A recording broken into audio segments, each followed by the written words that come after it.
Muito bem, eu pedi aos irmãos que abram em Hebreus capítulo 13, nós faremos a leitura de 1 a 6. Hebreus capítulo 13, de 1 a 6. Nós temos uma sequência que é inteira, que seria do versículo 1 até o versículo 17, mas realmente seria muita coisa para esta noite. Então eu estou dividindo, o texto tem o mesmo título, o mesmo tema, mas eu estou dividindo em duas partes. Hoje nós vamos ver a parte 1, que é do versículo 1 até o versículo 6, e na semana que vem nós veremos a parte 2, que vai do verso 7 até o 17, ok? Vamos ler juntos estes 6 primeiros versos? Hebreus 13, de 1 a 6, leiamos, todos juntos. Seja constante o amor fraternal. Não negligencieis a hospitalidade, pois alguns, praticando-a, sem o saber, acolheram anjos.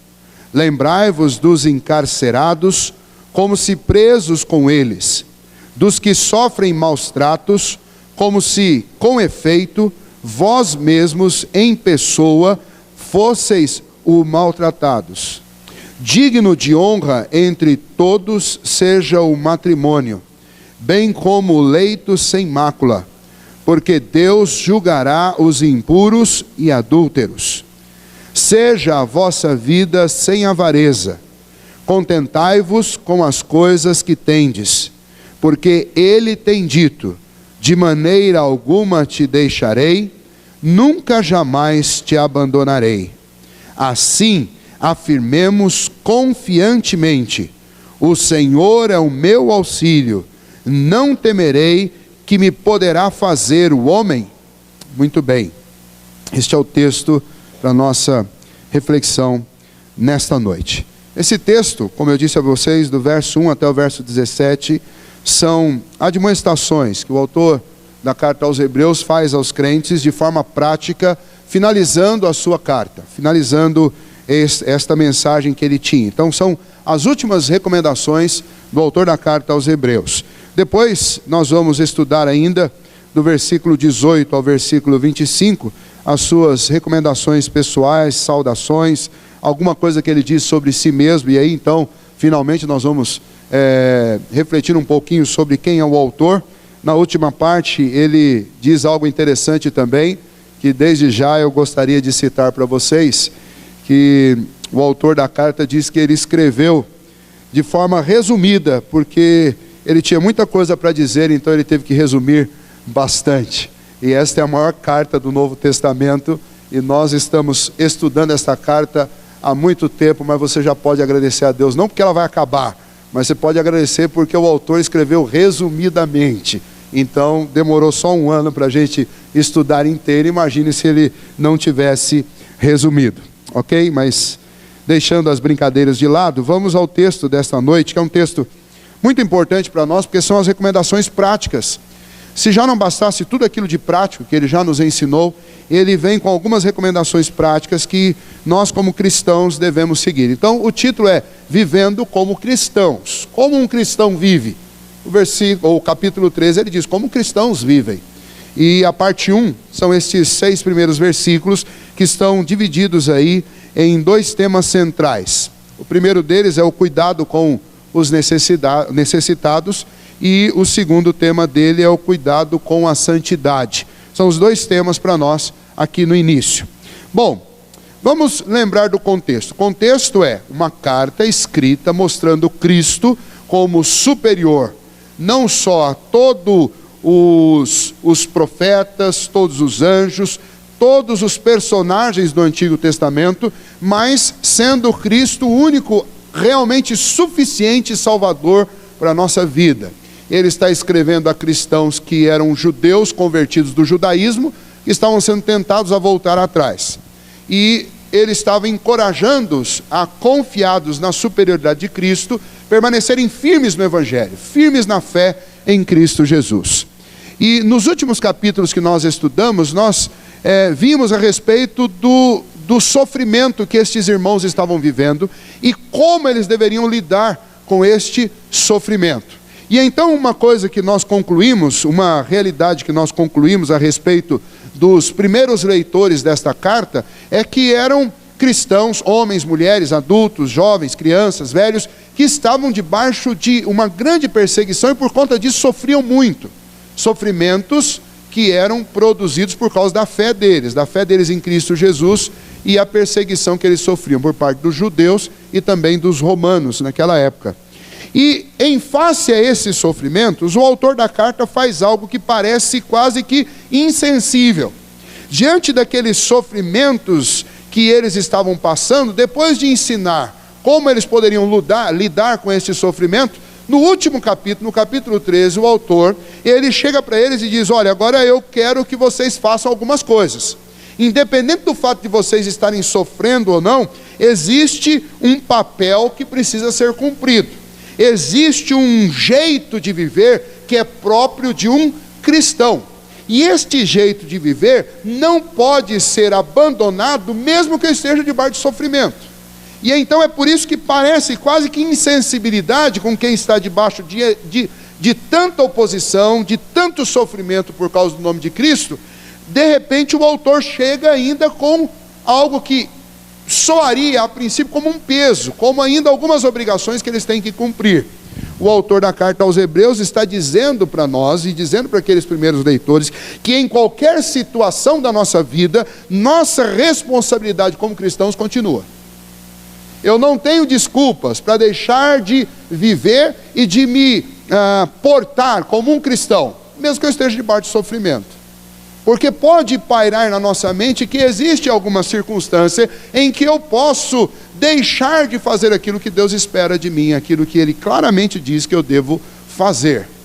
E então muitos de nós tentam justificar tanto a nossa falta de afetividade, de amor no trato uns com os outros e até com os de fora, quanto também a nossa falta de santidade na vida, como sendo resultado de uma circunstância desfavorável que eu estou vivendo, e então eu tenho uma, entre aspas, justificativa para deixar de fazer alguma coisa que o Senhor exige de nós. O autor da carta aos Hebreus, ele vai falar sobre os meus deveres como um cristão. Nessa primeira parte, nós vamos ver aí que são deveres que, nesse título que você tem na Bíblia, aí são descritos como deveres sociais. E depois, numa segunda parte, deveres espirituais. Na realidade, eu quero que você esqueça esses títulos e pense que esses são os deveres de um cristão. Por isso o título, Vivendo como um Cristão, independente da circunstância, se é boa ou se é ruim, se é debaixo de sofrimento ou se é numa situação de tranquilidade. Tem questões que eu não posso deixar de observar na minha vida como um cristão. Muito bem. Falando então da primeira parte do texto, que são os primeiros versículos desse texto aí, os versículos 1, 2 e 3, ele fala sobre o cuidado com os necessitados. É dever de um cristão? É dever de um cristão cuidar daqueles que são necessitados. É interessante que as igrejas ao longo do século entenderam isso de maneira diferente em algumas ocasiões. Mas ocasiões que para nós são exemplares, que são referências, devem ser sempre trazidas nessa hora a título de ilustração do que está sendo proposto aqui. É interessante quando nós lemos a respeito das igrejas da Reforma, da época de Lutero, da época de Calvino, essas igrejas reformadas, protestantes, lá da Europa, elas entenderam que os recursos da igreja, todos os recursos que eram trazidos na igreja, eles precisavam ser usados da seguinte maneira: de todo o recurso que entrava, 30% era usado para o atendimento das causas locais, daquilo que precisava ser feito para a manutenção da igreja, construção de templo, compra de mobília, salário daqueles que trabalham de tempo integral na igreja, 30%. 30% deveria ser usado para o atendimento aos pobres. Não menos do que isso, jamais. Os necessitados precisavam ser atendidos com aquilo que a igreja tinha de recurso. Pelo menos 30% tinha que ser empregado nisso. E 30% era usado na obra missionária. Igreja, em toda a Europa, na época da Reforma Protestante, não tinha poupança, não tinha acúmulo de verba, não tinha nada disso. A igreja ela tinha uma ação constante de dividir aquilo que ela recolhia em 3 esferas. Se ela quisesse ajuntar alguma coisa, como algumas ajuntavam, era naquilo que tange as causas locais, então o recurso era usado para fazer prevenção de alguma necessidade local. Mas os outros 60% tinham que ser usados. 30% com os necessitados e 30% com os missionários. Por que essas igrejas faziam isso? Porque elas entendiam, à luz de vários textos da Bíblia, inclusive esse, que é dever da igreja cuidar dos necessitados. E não só dever da igreja como organização, como instituição, é dever da igreja enquanto indivíduo. Todos nós somos igreja. E nós gostamos, inclusive, dessas frases que são frases que quase que se tornaram já um parafraseado próprio de cristão. A igreja não é o templo, a igreja somos nós. Nós somos a igreja, sim. E se nós somos a igreja, todas as obrigações que nós achamos que é da instituição, ela é também uma obrigação minha particular. Porque na realidade, antes de ser uma obrigação da coletividade, ela é uma obrigação particular minha. Eu fui chamado por Deus com um propósito. A minha vida foi redimida e foi transformada, e Deus me deu grandes privilégios, e Deus também me deu grandes deveres. E um desses deveres, que é o que o autor da carta aos Hebreus está falando, é o dever de cuidar dos necessitados. E então ele diz isso nesses 3 versículos da seguinte maneira: seja constante o amor fraternal. As palavras importantes para nós deste primeiro versículo é primeiramente esta palavra que é usada aí como amor fraternal, traduzida como amor fraternal. Existem 2 palavras usadas no Novo Testamento, na língua grega, para amor, né? Uma é ágape, que é usado para descrever este amor que nós aprendemos com Deus, este amor que é o amor da fé, este amor que é o amor de irmão, amor cristão. E existe uma outra palavra que é a palavra Filadelfia, que é o amor de irmão. Literalmente significa amor entre irmãos. E a palavra grega que foi usada exatamente neste versículo é esta, Filadelfia. O comum era se usar o amor ágape, mas uma vez que o autor da carta aos Hebreus, ele quer enfatizar um amor que tem a ver com atender às necessidades daqueles que estão ao nosso redor, que batem a nossa porta, sejam conhecidos ou sejam estranhos, ele está usando este verbo propositalmente, de forma incomum, para que os seus leitores entendessem o que ele estava dizendo. E o que ele estava dizendo é: vocês precisam perseverar, serem constantes, estejam passando por sofrimento, vocês precisam ser constantes no amor aos irmãos, permanecer sempre nisso. E aí ele vai dar 2 exemplos de amor fraternal. O primeiro deles está aí no versículo 2, quando ele diz: não negligencieis a hospitalidade. O que é hospitalidade? Literalmente esse termo significa amor ao estranho. Não sei se você sabia o significado disso. A palavra hospitalidade significa amor ao estranho, ou mais especificamente ao estrangeiro. Os cristãos eram conhecidos por este amor ao estranho. Dentro daquela cultura era muito comum, você não tem uma rede hoteleira lá na Palestina para acomodar pessoas que estavam de viagem. As pessoas, até pela cultura da Palestina, elas pediam hospedagem na casa de gente estranha. Alguém passava lá, deu horário, entardeceu, precisa ficar em algum lugar. As noites na Palestina são muito geladas, como o dia é muito quente, a noite muito fria. Então eles batiam nas portas e pediam a acolhida nas casas. E as casas dos cristãos eram conhecidos como lugares de fácil hospitalidade, porque os cristãos eram conhecidos por receberem bem e por acolherem as pessoas. Tem um cidadão do 3º século chamado Juliano Apóstata. O nome não é bom, né? O nome não ajuda, mas esse era o nome dele mesmo. Ele ficou conhecido como Juliano Apóstata porque no início ele foi um cristão muito conhecido da sua época, mas depois ele abandonou a fé, ele apostatou a fé. E existe uma coleção de cartas antigas escritas por esse Juliano Apóstata, e numa dessas cartas, na carta 49, ele cita o seguinte, abre aspas: os cristãos acolhiam até os estrangeiros que não eram cristãos em suas casas, fecha aspas. Um homem apóstata falando a respeito de uma prática comum entre os crentes nos primeiros séculos. Eles acolhiam pessoas, inclusive estrangeiras. Por que eles faziam isso? Eles faziam isso porque Hebreus diz no capítulo 13, versículo 1 e versículo 2, que os cristãos precisam ser constantes no amor aos irmãos, precisam ser hospitaleiros, amar até os que são estranhos, recebê-los em sua casa. E é interessante que ele vai fazer algo o autor ele vai nos incentivar usando 2 exemplos no Antigo Testamento muito interessantes.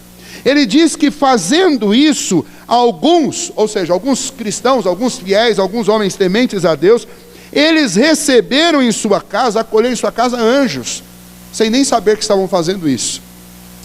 Esta referência diz respeito a 2 circunstâncias específicas lá de Gênesis. Em Gênesis capítulo 16, Abraão recebeu na sua casa 2 anjos, sendo um deles o próprio Senhor Jesus, numa cristofania, fazendo promessas a Abraão. Uma outra circunstância é a circunstância em que Ló estava em Sodoma e recebeu os anjos do Senhor que foram lá, e os acolheu também em sua casa, foi hospitaleiro com ele, recebeu anjos em sua casa. E ele está usando esse exemplo para dizer o seguinte: olha, a hospitalidade ela é tão importante, tão fundamental na vida de cristãos, que os cristãos não têm que saber quem eles estão hospedando, se é um estrangeiro desconhecido ou se é um anjo. Isso não vem ao caso. O que vem ao caso é que é papel do cristão a hospitalidade.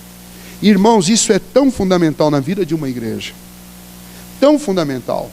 Por quê? Porque é exatamente esse o papel de Cristo e do Evangelho. É isso que Jesus nos ensinou: acolher pessoas, acolher na vida, acolher em casa, acolher no trabalho, acolher na escola. É assim que nós devemos ser. Foi isso que nós aprendemos de Jesus. Quando um cristão ele está indisposto ao acolhimento, está indisposto à hospitalidade, está indisposto ao estrangeiro, como é que nós vamos cumprir o nosso papel de evangelismo?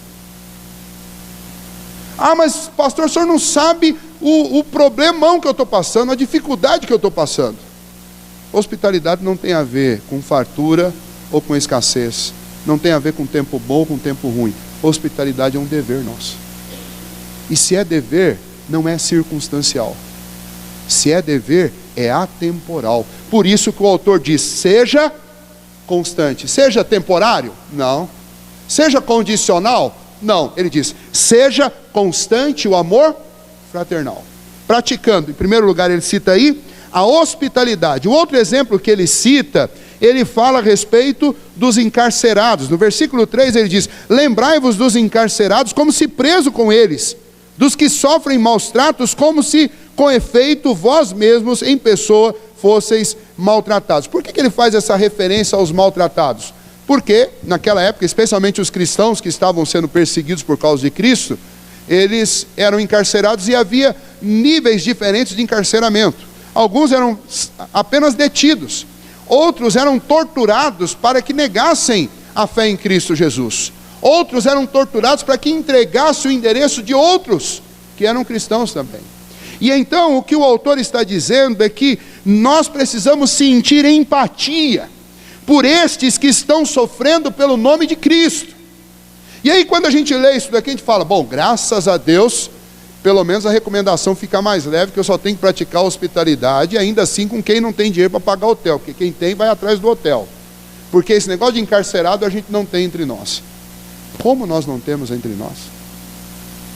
O mundo está vivendo um momento em que cristãos estão sendo perseguidos em várias partes do mundo.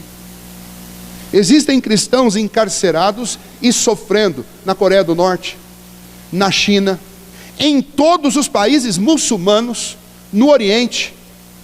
Gente que já está sofrendo perseguição na Europa, correndo risco de vida na Europa para proclamar o nome de Cristo. E o que ele está dizendo é que nós cristãos precisamos sentir empatia e entender que, uma vez que nós estamos unidos a essas pessoas pela fé, porque elas creem no mesmo que nós cremos, elas servem o mesmo Deus que nós servimos, elas têm a mesma esperança que nós temos, elas aguardam o mesmo Redentor que nós aguardamos, significa que nós estamos juntos lá.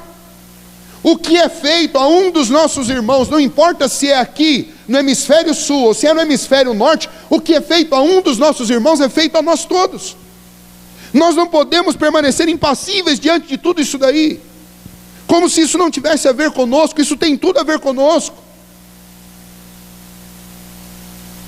Isso tem tudo a ver com a igreja de Cristo. A igreja de Cristo não pode ignorar. Ela não pode assistir essas notícias, ela não pode ouvir, ler sobre isso e simplesmente não fazer nada. No mínimo uma oração, ou se não o interesse de saber do que esses irmãos nossos que estão encarcerados estão precisando. ou se mover a respeito do que nós podemos fazer, pressionando os nossos governos para que os diplomatas entrassem em ação e tentassem alguma coisa. Mas nós simplesmente permanecemos impassíveis diante disso, correndo atrás dos nossos tesouros, dos nossos sonhos pessoais, correndo atrás do nosso conforto, correndo atrás das coisas que egoisticamente nós escolhemos e estabelecemos como prioridades da nossa vida.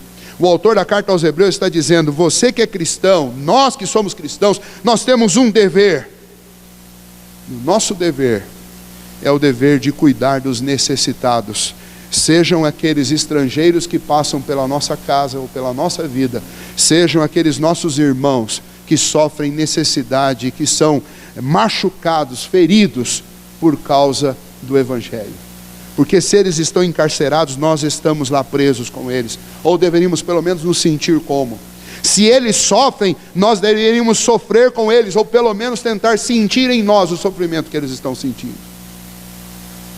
E a gente assiste e às vezes rola a página do Facebook e vê lá videozinho, cristão sendo decapitado. E a gente assiste como se estivesse assistindo um filme de ficção. Nós não podemos assistir a esse espetáculo, a esse show de horrores, como se isso não tivesse nada a ver conosco. Isso tem tudo a ver conosco. Isso tem tudo a ver com a nossa fé. E nós como cristãos deveríamos nos mover de alguma maneira, a começar pela oração, por esses irmãos que são necessitados. Então, a advertência que ele fala a respeito da vida cristã, viver como um cristão é viver sempre lembrando do cuidado aos necessitados, lembrando e praticando o cuidado aos necessitados. Deus tem nos dado um grande privilégio aqui em Itapeva. Nós somos parte de uma igreja, você que é membro dessa igreja, de uma igreja que tem pouquíssimas pessoas, ou quase nada de pessoas ou famílias vivendo numa linha, uma faixa abaixo da linha da miséria, passando grandes dificuldades econômicas. Temos às vezes alguns problemas, algumas crises, mas nada que seja algo que seja insolúvel. Mas isso não significa que ao nosso redor, seja no nosso bairro, seja na nossa família, seja na nossa cidade, não existam pessoas que estão passando necessidade.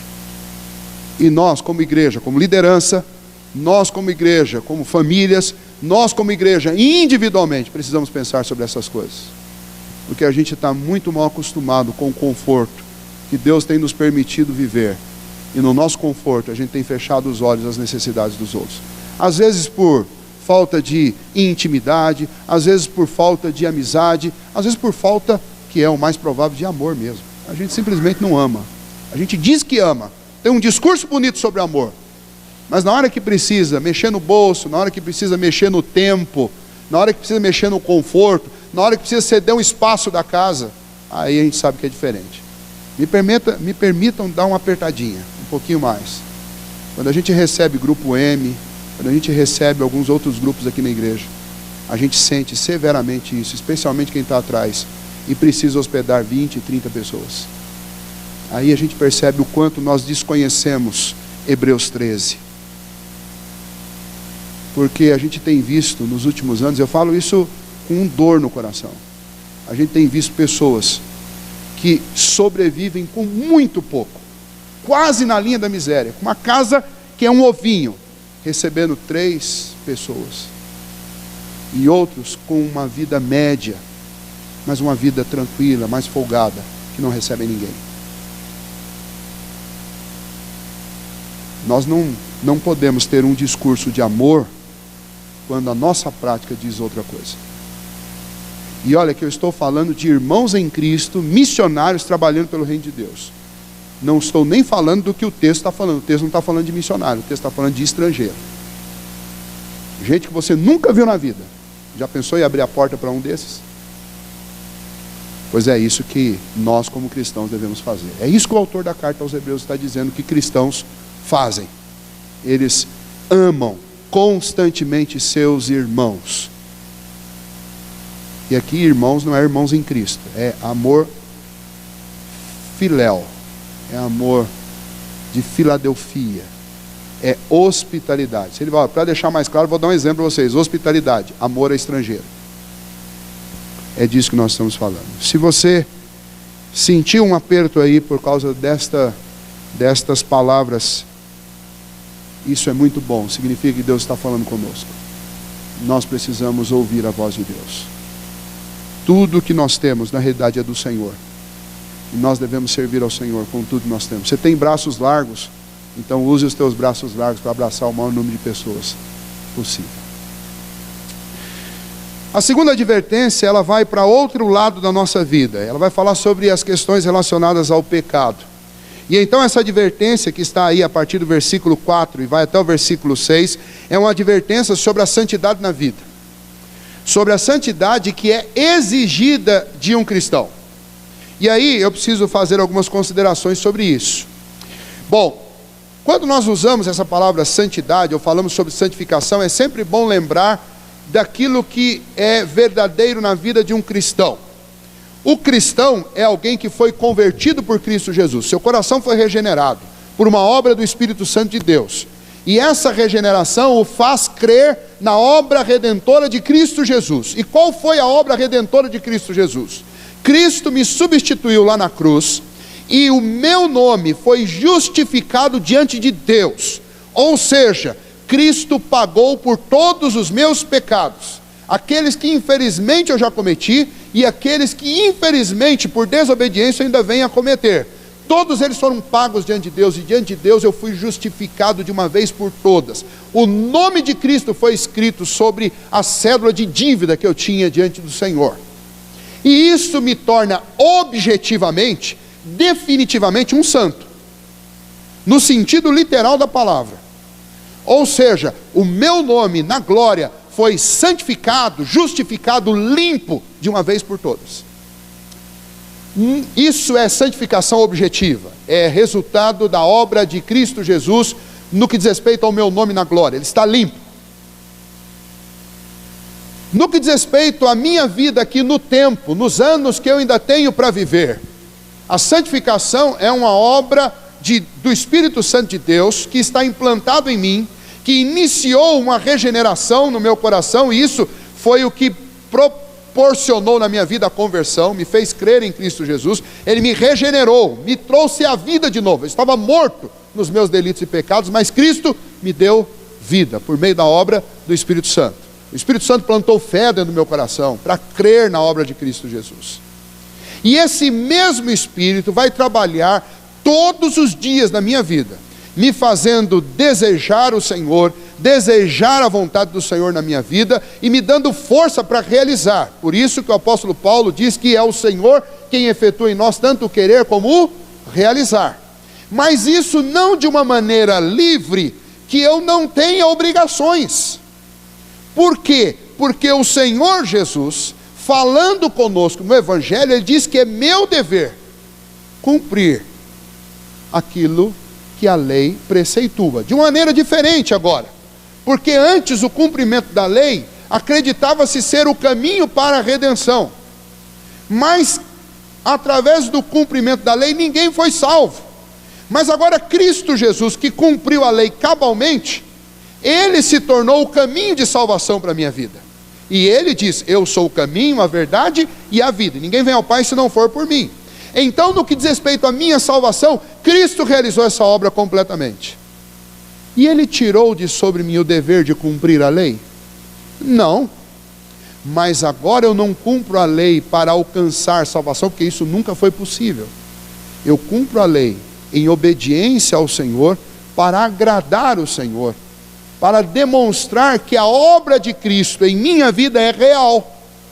E o papel da lei passou a ser outro. Ele não é caminho de salvação, mas o papel da lei na minha vida é caminho de adoração, de serviço, de gratidão a Deus, de obediência ao Senhor. Mas o dever de cumpri-la e obedecê-la, ele permanece. E o que o autor da carta aos Hebreus vai mostrar é o seguinte: vocês estão sofrendo, estão passando por dificuldade? Sofrimento não é justificativa para deixar de obedecer aquilo que a lei de Deus ordena. Sofrimento não é justificativa para que eu abandone a dedicação que deve ser pessoal e constante na busca por uma vida mais parecida com aquilo que Cristo fez comigo.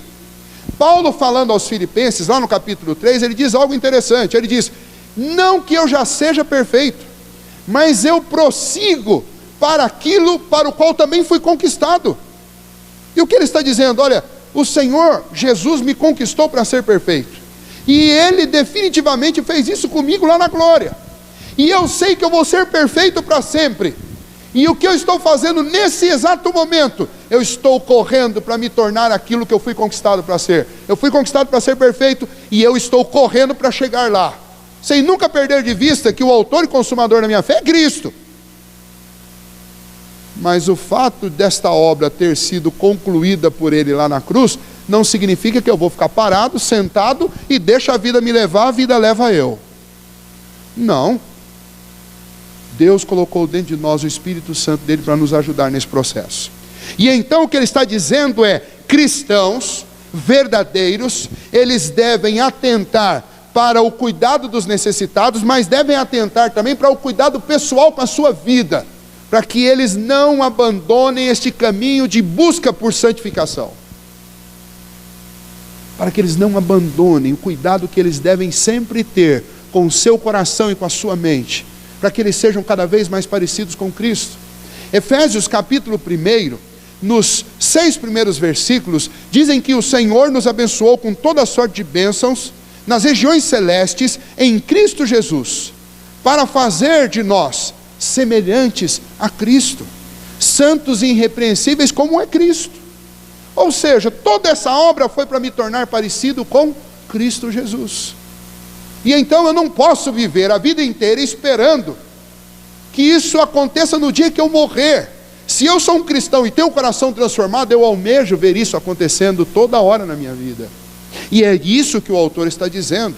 Ele está usando todo o conteúdo que ele ensinou ao longo da carta inteira, onde ele diz o tempo todo que nós temos Cristo que é superior, temos a redenção por meio dele, nós estamos ancorados na eternidade por causa do nome de Cristo Jesus, e nós devemos viver para ele, nós devemos enfrentar a morte se for necessário por causa do nome dele, e então é natural que ele diga, então nós precisamos viver com uma vida santa, viver com uma vida dedicada em todo o tempo, na dependência do Senhor, numa busca sincera para que a gente melhore.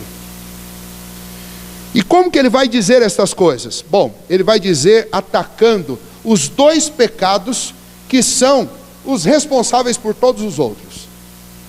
Ele, em vez de falar de todos os outros pecados, de todas as transgressões da lei, ele vai atacar 2.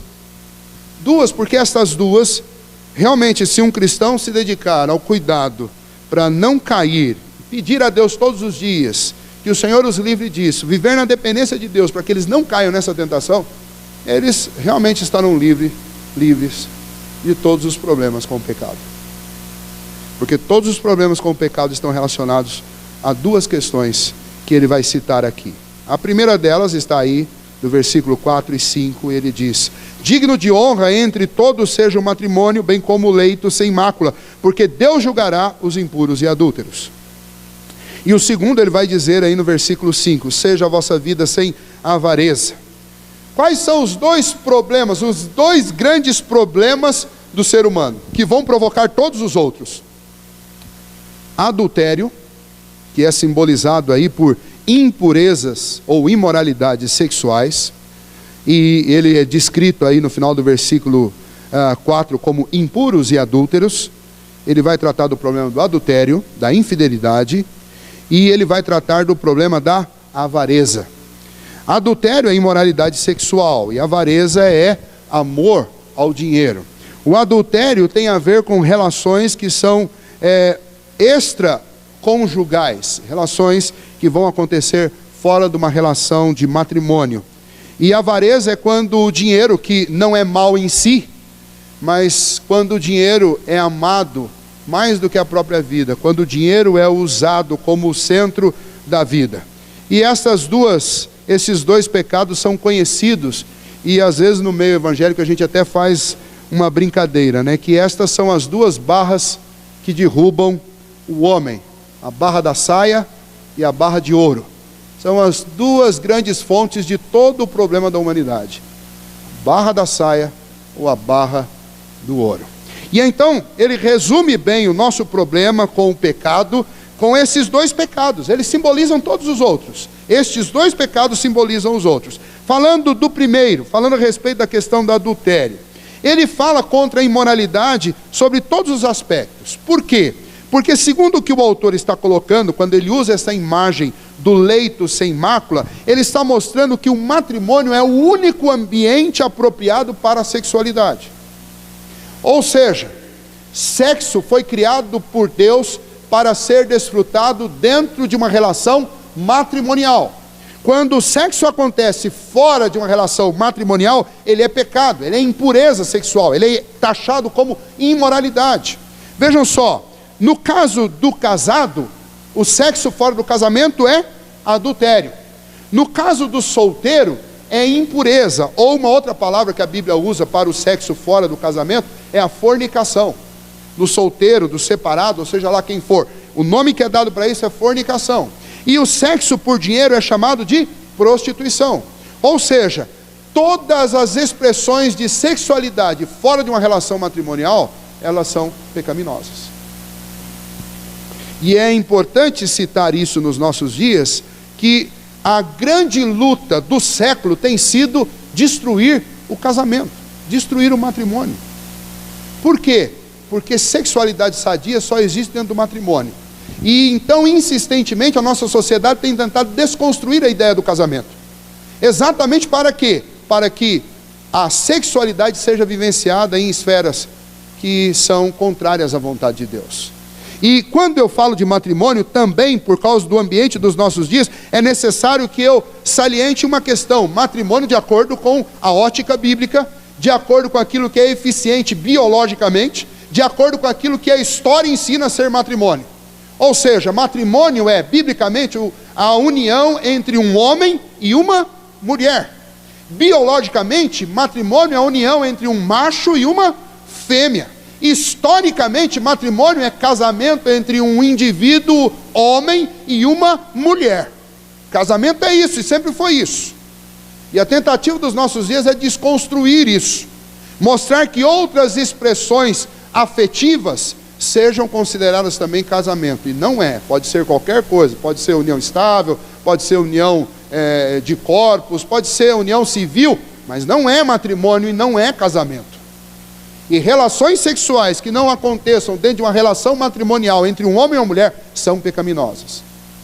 E então a expressão de uma vida pecaminosa, ela é descrita de duas maneiras. Uma é exatamente através da impureza sexual, do adultério. Por quê? Porque uma gama quase que infindável de pecados e de erros estão presentes na vida das pessoas, exatamente por causa da impureza e da falta do cuidado com a sexualidade, com este privilégio que Deus nos deu, mas que deve ser usufruído dentro do casamento.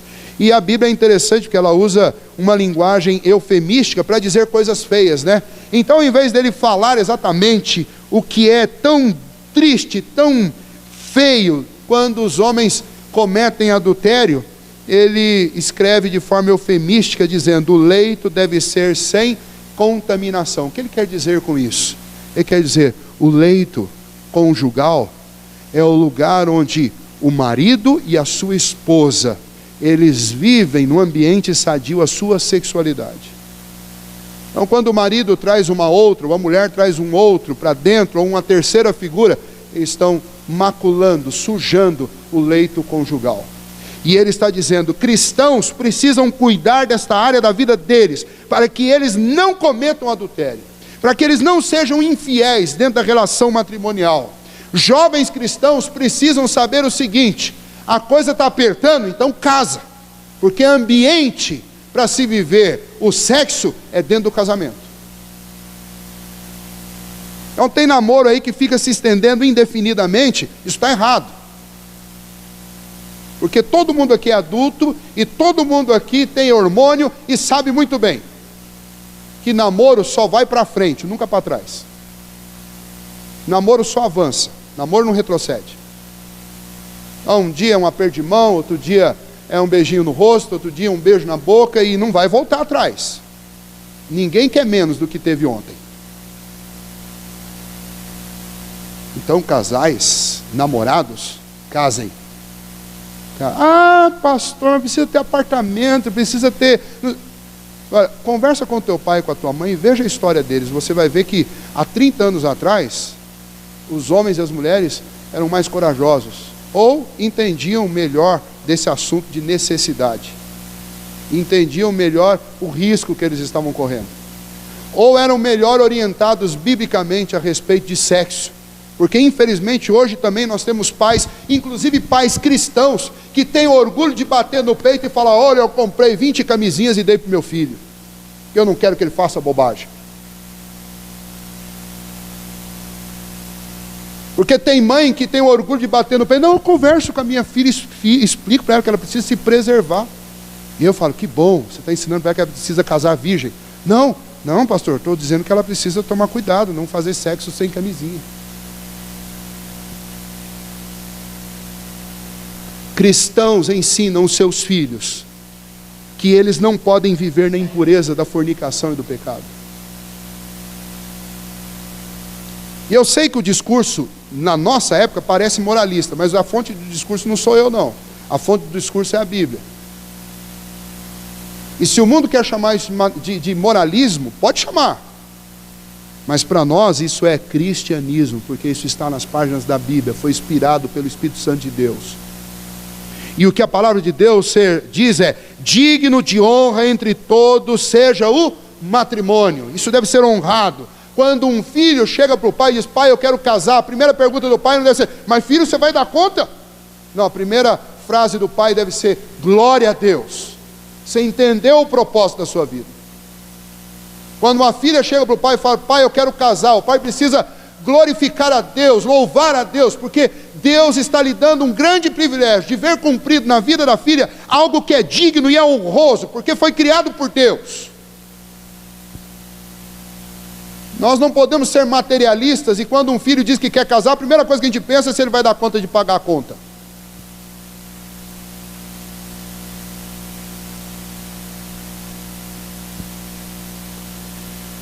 O segundo pecado que ele diz que nós devemos tomar todo cuidado com ele, porque é sedução, porque é perigoso, porque está presente na vida de todos nós, é o pecado da avareza.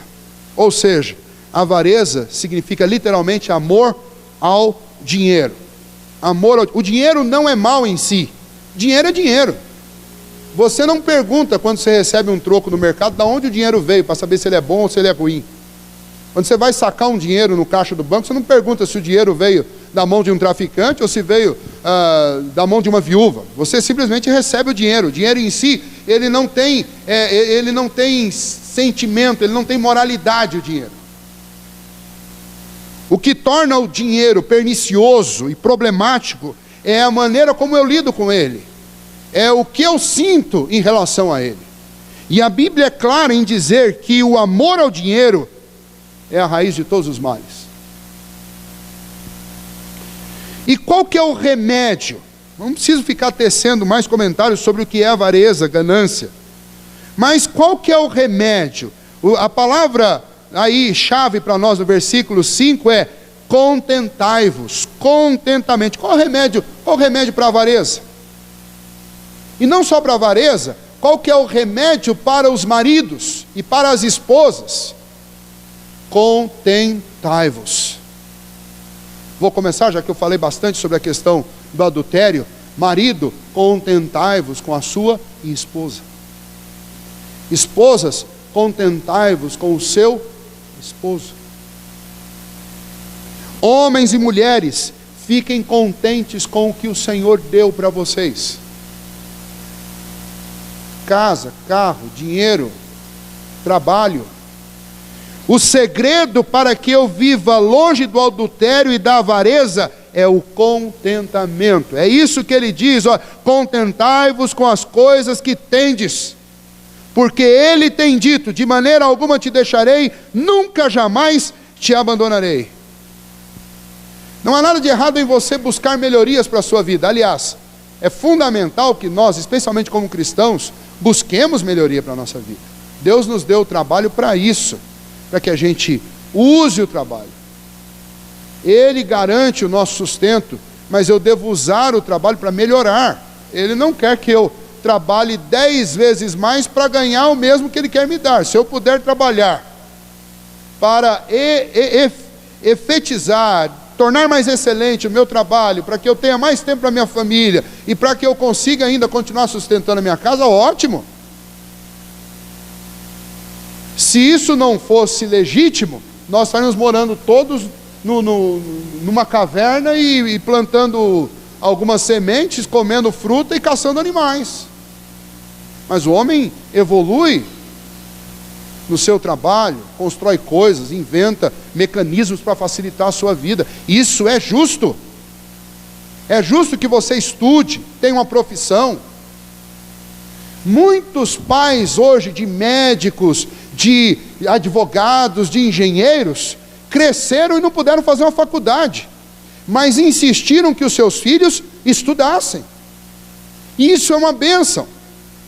Agora, você não pode pegar esta bênção que foi a sabedoria do seu pai e trocar isso agora por amor ao dinheiro, colocar o seu coração no dinheiro como se isso fosse mais importante.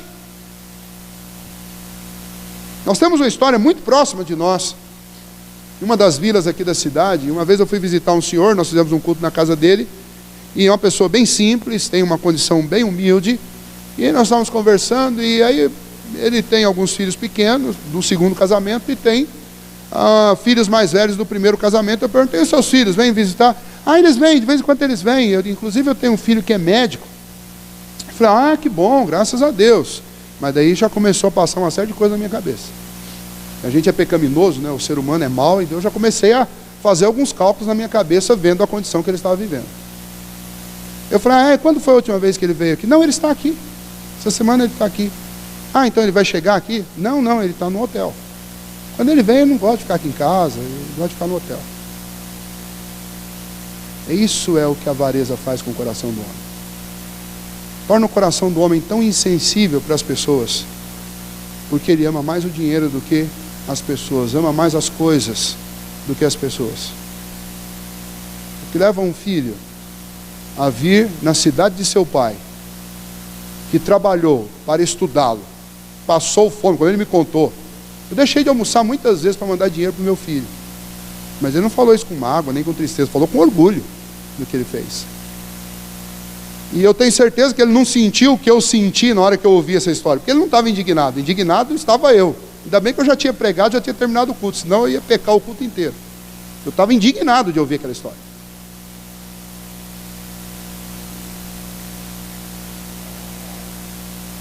E ele cumpriu o papel dele de pai, se empenhou para ver o seu filho crescer. Mas o seu filho estava amando mais o dinheiro do que o seu pai. Nós temos que tomar muito cuidado com isso, com a nossa história, com a nossa origem. Lembrar que o que nós temos veio das mãos de Deus. Eu devo desejar e devo trabalhar para ter melhorias na minha vida, mas essas melhorias não podem substituir nem o Senhor e nem as pessoas que são instrumentos de Deus para me ajudar a melhorar. Quando as melhorias me fazem cego àqueles que me sustentaram, aqueles que me ajudaram, aqueles que oraram por mim, aqueles que me apoiaram, aqueles que me abraçaram, então as melhorias na realidade não me fizeram avançar, me fizeram retroceder, porque ao invés de me tornar uma pessoa melhor, eu me tornei uma pessoa pior do que eu era.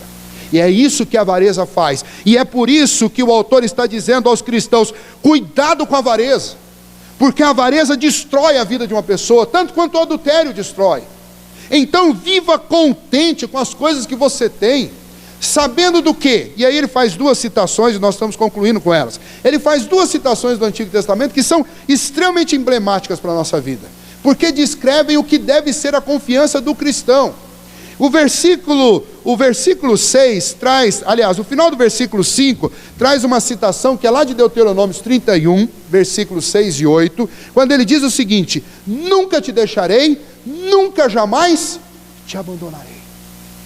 Nunca te deixarei, nunca jamais te abandonarei. Por que o cristão deve viver contente com tudo? Primeiro, porque ele precisa saber que veio das mãos de Deus, ou seja, Deus o tem auxiliado, Deus está presente na vida dele. Por que ele deve viver contente e fugir do adultério e da avareza? Porque Deus nunca o abandonará.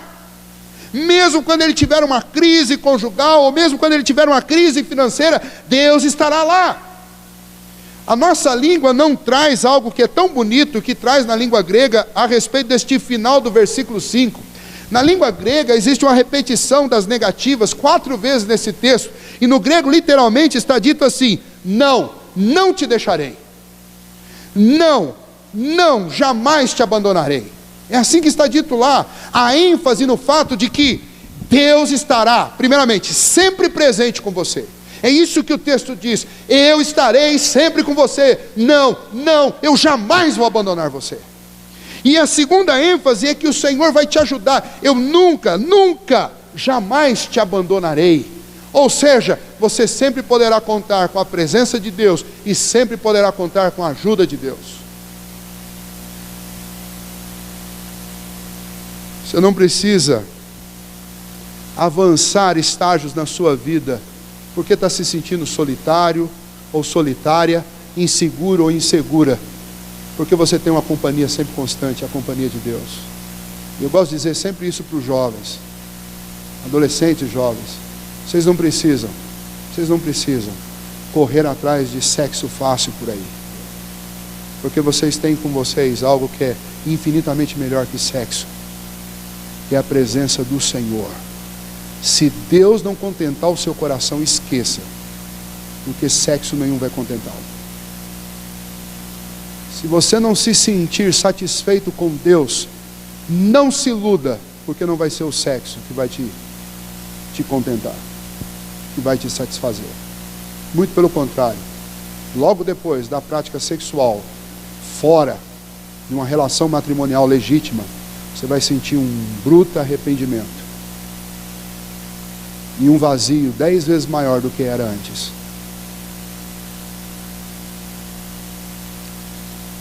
Se o que você tem hoje, guarde bem, isso serve para todos nós, se o que nós temos hoje, em termos monetários, se o que nós temos hoje não está satisfazendo o nosso coração, juntamente com Deus, nada que você faça vai satisfazer. Se Deus não trouxer contentamento para o meu coração, nada é capaz de trazer. Paulo, falando para Timóteo, que era um pastor novo, Paulo diz para Timóteo: Timóteo, grande fonte de lucro é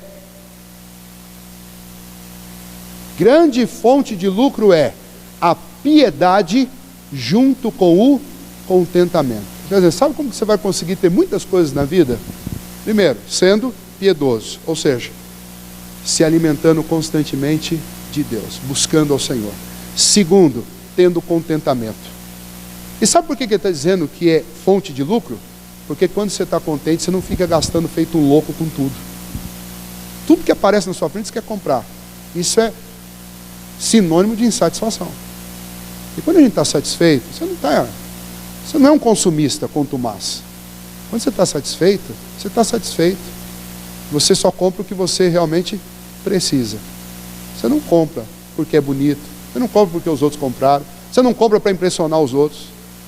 Você só faz quando é necessário, porque você está contente. Agora a questão é: pastor, não estou contente. Por que eu não estou contente? Porque eu estou tentando me contentar com as coisas, quando na realidade o único que pode realmente contentar o nosso coração é o Senhor.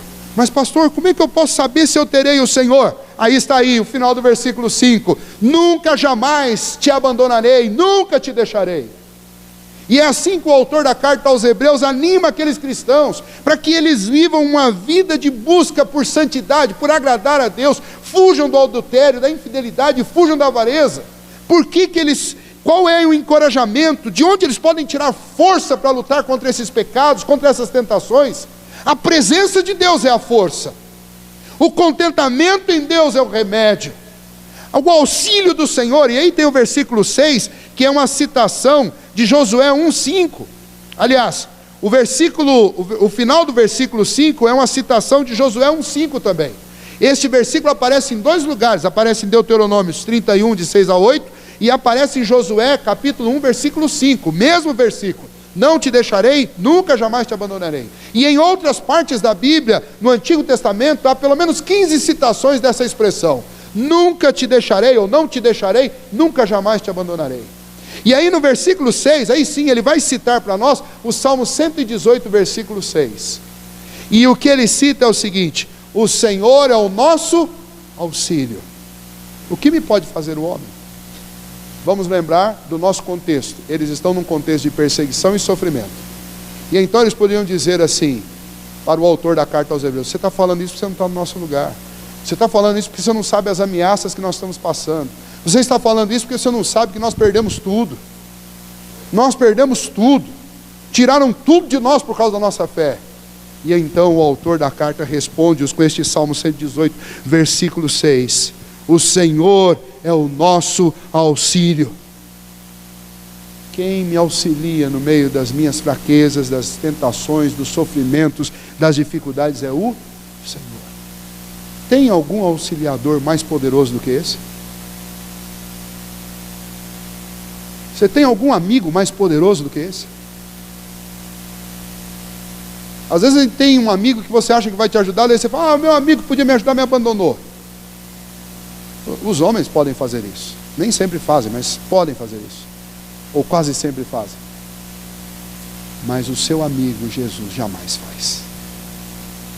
O Salmo 118 diz: o Senhor é o nosso auxílio. E aí ele pergunta: o que o homem pode fazer com você mesmo? Se Deus é o teu auxílio, o que o homem pode fazer com você mesmo? O homem não pode me fazer nada. Pode tentar me causar alguns danos, mas ele não vai conseguir. Então cuidado com a sua vida. Lute, persevere, confiado e dependendo do Senhor todos os dias, para manter a sua mente e o seu coração limpo, longe do adultério e longe da avareza. E o grande remédio para vencer as tentações nesta área é a confiança num Deus que está sempre presente com você, que nunca te abandona. Do Deus que é o nosso auxílio, e que tendo Ele como auxílio eu não preciso temer, porque qualquer tentativa humana é pequena demais perto desse Deus. Esses são os deveres, a primeira parte dos deveres dos cristãos: cuidado com os necessitados e cuidado com a própria vida. Eu não posso, eu volto ao começo, eu não posso usar os meus problemas, as minhas dificuldades como desculpa para deixar de cumprir aquilo que o Senhor espera de mim. Ah, pastor, eu não dou conta. E Deus diz: mas eu já dei para vocês toda a condição necessária para que vocês façam isso. Por fim, eu dei a minha presença a vocês. Todos nós somos habitação do Espírito Santo de Deus. E é o Espírito Santo de Deus que toca aquela campainha quando a gente está tomando um caminho que não é da vontade de Deus. É Ele que me encoraja. É Ele que me faz lembrar do que a Bíblia diz quando eu estou diante de uma tentação. É Ele que me faz lembrar qual é o meu papel como cristão. É Ele que me faz lembrar como agradar e como glorificar o meu Deus. Quando algum percalço acontecer, o que esse texto deixa claro para nós é que nós não podemos conviver com isso. Se você já foi alvejado por um desses pecados, ou por algumas daqueles que são adjacentes a ele, nós devemos lembrar que temos diante do Senhor um advogado, Jesus Cristo justo. É possível que falando dessas coisas, talvez todos nós, sem exceção, nos lembremos de algum momento na nossa vida em que nós fomos flagrados fazendo uma dessas coisas. Mas a palavra de Deus nos ensina que nós devemos confiar no perdão e na misericórdia do Senhor, como lemos no começo, quando lemos o Salmo 25. E nós devemos pedir ao Senhor que nos ajude a cumprir o nosso papel de cristãos. Então confesse o seu pecado diante do Senhor, peça auxílio dele e continue na jornada. Porque o fato de eu ter tropeçado também não significa que a obrigação acabou. Significa que eu devo pedir perdão a Deus, me levantar e continuar confiante que o Senhor vai me sustentar, realizando o trabalho que eu tenho que realizar, sendo cuidadoso com os necessitados e cuidadoso com a minha vida. Esta é a jornada do cristão. Você está animado para ela? Que a palavra do Senhor nos convida a viver assim. E nesta noite, como mensageiro da palavra de Deus, eu quero convidar você. eu quero nos convidar para vivermos assim, porque é isso que o Senhor espera de nós. Vivermos com um amor fraternal constante e vivermos com um cuidado intenso e constante com a nossa vida, para que a gente não caia no adultério, seja ele em qual faceta for, e nem na avareza. O remédio para isso é contentamento. Contentamento com Deus. Quando estamos contentes em Deus, nós nos tornamos então fortes para dizer não às ofertas deste mundo. Vamos ficar em pé e vamos orar pedindo que Deus nos ajude nisso. Senhor nosso Deus, estamos diante da Tua palavra, ó Deus, que nos fere como uma espada de dois gumes que penetra dentro do nosso coração e alveja, ó Deus, aquelas áreas mais sensíveis da nossa vida. Nesta hora, ó Deus, nós clamamos ao Senhor, que o Senhor, que é o Deus de toda graça e de toda misericórdia, nos perdoe, ó Deus. Nos perdoe pelas vezes que nos faltou amor, que nos faltou, ó Deus, hospitalidade, que nos faltou, ó Deus, empatia com aqueles que sofrem. E que o Senhor nos ajude, ó Deus, a experimentar uma mudança radical na nossa vida no que tange a isso. Que a gente pense um pouquinho menos em nós e um pouco mais naqueles que estão transitando ao nosso redor. Sejam os nossos irmãos na fé, sejam aqueles que são até estranhos, mas que o Senhor nos ajude a olhar com empatia, nos ajude a acolhê-los, nos ajude a auxiliá-los, nos ajude a orar e interceder por aqueles que sofrem, nos ajude a nos doar e doar daquilo que o Senhor nos tem dado para acolhê-los, ó Deus. Ajude-nos, ó Pai, a considerar que mais importante, ó Deus, do que os tesouros dessa terra é cumprir o papel que o Senhor nos deu como cristãos.